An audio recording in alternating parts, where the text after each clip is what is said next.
Hello and welcome to MMA Crypt's Fighting Talk. On today's show, we'll be discussing Chris Leben retires, Bellator Season 10 Light Heavyweight Tournament, and Anthony Johnson is a free agent. Joining me to discuss these topics will be Greg Marshall, Chris McMillan, and Brian Hunt. Starting the show out in round 1, Chris Leben retires. Chris Leben was on the MMA Hour this past Monday, where he announced his somewhat expected retirement from mixed martial arts. Chris recently lost his fourth fight in a row at UFC 168 against Uriah Hall, as Chris retired on his stool in between rounds 1 and rounds 2. As mentioned, guys, not the most shocking news. We sort of expected Chris might hang up the gloves after his most recent loss. What do you make of Chris deciding to hang up the gloves there, Greg? Definitely the right time for him anyway. Like you said, four losses in a row, and sitting on the stool in between rounds, not coming out. He knew it was the right time to quit as well. It's been obvious recently that MMA's moved on a hell of a lot since Chris Leben was kind of still relevant in the division, and he was just taking punishment now more than anything. So yeah, I'm glad he's decided to call it a day. Chris, what do you make of Chris Leben's decision to retire from mixed martial arts and the UFC? I think it's the best thing, and I think it's the best time to do it probably, because he did what Chris Leben wanted to do, which is he went out on his shield, because when that was announced, that matchup against Uriah Hall, everyone, including a lot of people, including myself, were thinking, okay, even if Uriah Hall doesn't flip that switch on, this is just a ridiculous matchup.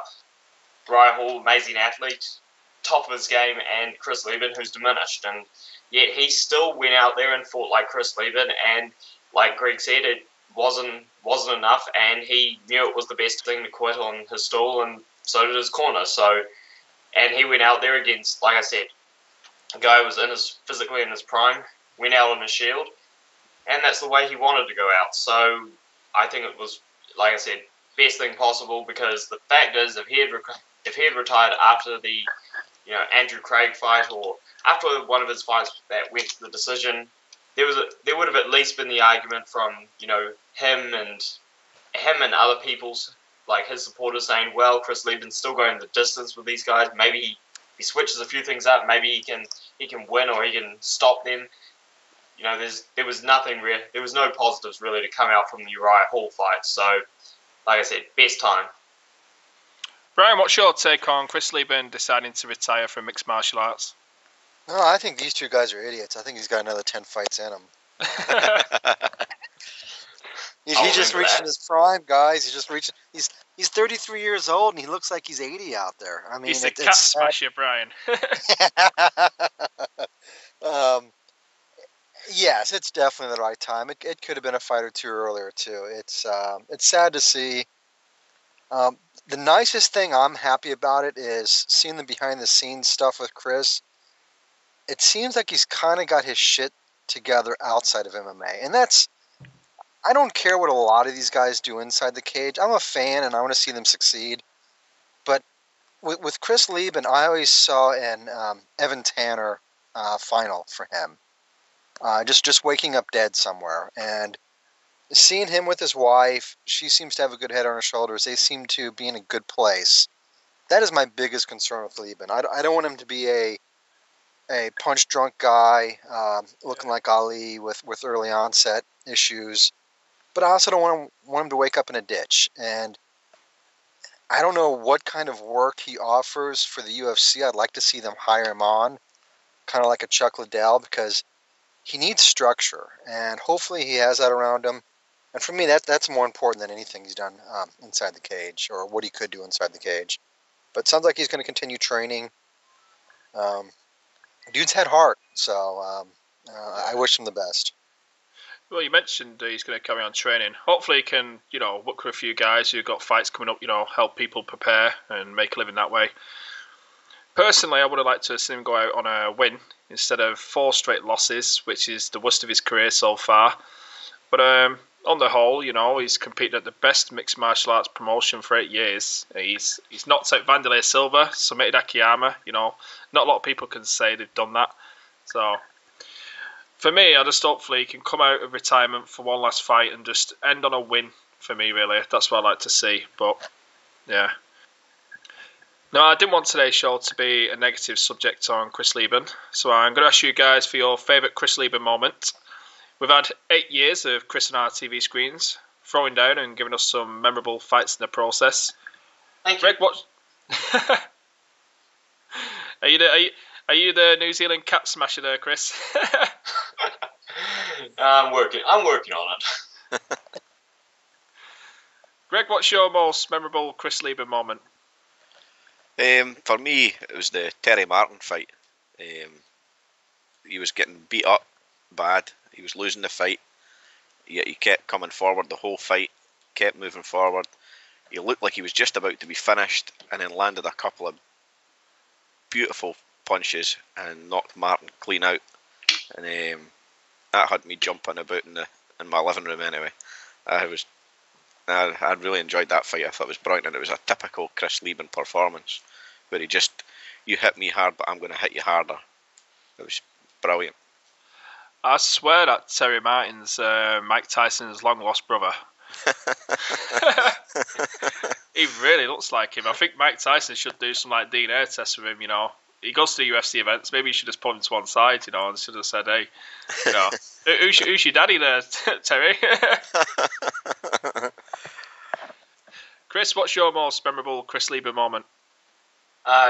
Mine is going to be the Vanderlei Silva fight, and simply because yes, it ended in 10 seconds, so there wasn't much of it. But what that fight showed, because that would be his last win for now, because maybe he does come out of retirement, like you said. But after that, he would go on a 4-fight losing streak,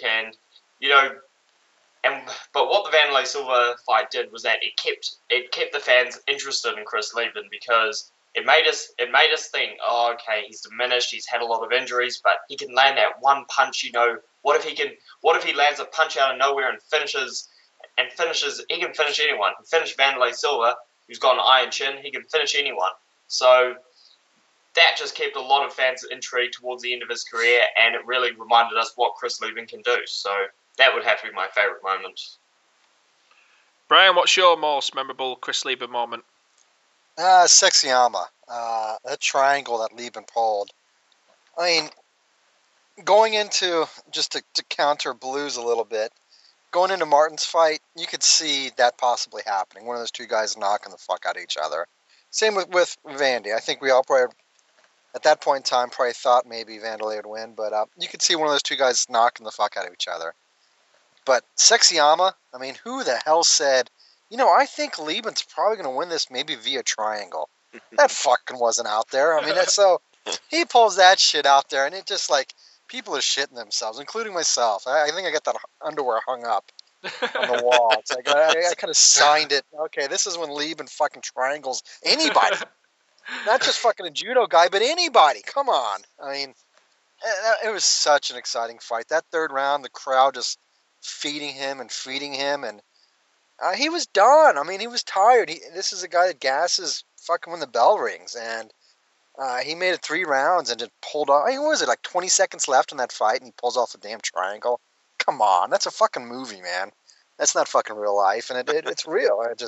So that's it. And that was easy for me. So, and that makes me smile. I'm smiling just thinking about it, and not the underwear on the wall so much, but that fight and that finish, that makes me smile. That was a good Leben moment for me. Well, I don't have the skinny goods on the wall. But I'm also going to have to go with the Akiyama win. Akiyama, just to elaborate a bit what Brian was saying, Akiyama was undefeated in 14 pro bouts going into that fight. And that is Akiyama's only submission loss to date. Chris Leben, he's not really known. He hasn't really shown his submission skills. I think Chris Leben only ever had one submission in the UFC. I think that was Edwin Deweese. He finished by armbar. So it was impressive. I actually watched that fight live, and I really did not expect Chris Leben to pull off that triangle. I really did not. definitely that for me. Ultra impressive. Close second was Bobby Southworth and Koscheck when he punched that door in.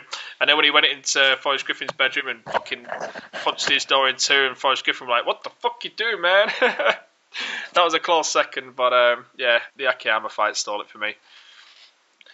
Moving on to round 2, Bellator Season 10, light heavyweight tournament. Bellator have been announcing their upcoming tournaments for their 10th season. The tournament to stand out is the light heavyweight tournament that sees Quinton Jackson and King Mo named as 2 of the 4 fighters to enter that tournament. Quinton Jackson will face off against former champion Christian Mpumbu. King Mo will face off against submission ace Mikhail Zayats. Both fights will be semi-final bouts that will take place at Bellator 110 on the 28th of February. That is literally 4 weeks away. Brian, what's your thoughts on the Season 10 light heavyweight tournament? You know, there's some pretty big names in there. It's a good structure. I think they're smart by doing it a 4-man. If it was 8, I don't think neither one of Rampage or Mo make it through, and that's clearly the structure that they want. They want those 2 to fight for the final. Yeah. So it's a good structure. It's a good format. I like the thoughts of Rampage and Mo fighting multiple fights to get there.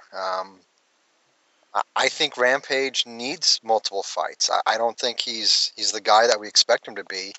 It's either going to be a super fight with him type of thing, like the old UFC days, Yeah. or he's got to stay active. And he's best when he's training, and he's worse when he's not training. But he gives us the best video clips of him being drunk on the sidewalk talking shit.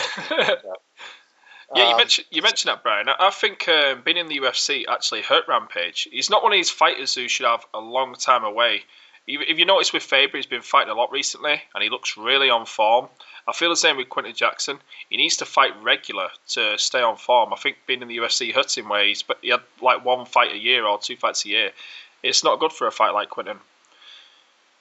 No, I'd agree. And I don't expect much from him. I could see both of them losing the first round, both Mo and Jackson losing in the first round, and that's Really? I don't have any faith in either one of those guys. I really don't. Don't let me on here, you say that. Well, I mean, they talk better fights than they fight nowadays. I think a above average wrestler is going to beat Rampage anytime. Now, I don't know if this guy's that guy, but it's just no. It's like Leben, that the sport has moved past what both these guys have to offer. I think Mo has the better skill set with a good wrestling foundation and decent hands, but he's not evolving either. So it's a lot for nothing. I mean, it's like, okay, so they do fight each other. Great, now they're friends. They're not even shit talking anymore. So that's not even going to be all that hyped up. So it's a little bit too late for these 2 to fight if they make it that far, in my opinion. You know, it's funny you mention that, Brian, because I don't see King Mo and Quinton Jackson fighting in the finale, but mine's for different reasons. I believe that King Mo will not fight Quinton Jackson. I believe Quinton Jackson will fight King Mo, but I believe that King Mo will avoid Quinton Jackson. I believe they will win their first 2 fights as well. They've got tough challengers, especially Quinton Jackson in Mpumbu. He's a former champion and whatnot. You know, it's a very solid tournament they put on this one, so... Greg, what's your thoughts on the Season 10 light heavyweight tournament? Looking past the fact that they've given Rampage and King Mo as short a possible route to a final again, it's actually quite a good tournament. The 4 guys named are all top guys. It's a good tournament. I'm kind of looking forward to watching it. As little as I think that any of these guys are really relevant anymore, i.e. Lawal and Rampage, I think it'll still be a good tournament and some good fights. What's your take on Christian Mpumbu? You know, he's won a tournament before for Bellator. He's the former champion. He's coming off a couple of losses now, but this guy's beat fucking Stefan Struve, the UFC heavyweight. You know, what do you make of that guy? I think he could either of the fights could go either way. I think they're all solid fighters. Mpumbu's definitely got the ability to beat Rampage. As has Zayats, who I believe he's won a light heavyweight tournament before as well. He's a regular in M1, that's for sure. Not that much. Yeah, I'm sure he's won a light heavyweight tournament in Bellator already as well. I think any of these fights could go either way, and I think they're all kind of good fights to watch. They're of a good level, which is unusual for Bellator. What do you think the possibilities of King Mo and Quinton Jackson meeting in the final, Greg? Nothing. Zayats will beat Mo, definitely. I think Rampage will still be too good. Rampage, he's not a top 10 light heavyweight in the world anymore, but he's still better than almost anyone else outside the UFC, to be fair to him. I think he still beats pretty much anyone outside the UFC. So I think he will beat Mpumbu, but I think Zayats will beat King Mo. I'm pretty sure of that. You see, I thought King Mo actually walked through Zayats. Zayats is more of a submission guy. He has got a good takedown defense, but Mo will just pick him up and slam him down. I don't think there's many who can stop King Mo's ground and pound. I really strongly believe that Quinton Jackson and King Mo will be the finalists, but I believe King Mo will pull out for whatever reason. I really feel strong about that. But if anyone does lose, I do believe it'll be Quinton Jackson. I think Zayats is probably the weakest guy in the tournament. Might get a lot of shit for that on the comments and whatnot, but I do believe Zayats is the weakest guy, in my personal opinion. You're underrating him. I think he's probably the strongest guy. Oh, I'm looking forward to it. It's not actually that long away. It's end of February, is it? So we're looking at about 4 weeks away, this tournament. Yeah. So I'm really looking forward to it, that's for sure. Bellator really pulled it out of the bag in this one. I agree. Absolute cracking tournament. Chris, what's your thoughts on the Season 10 Light Heavyweight Tournament?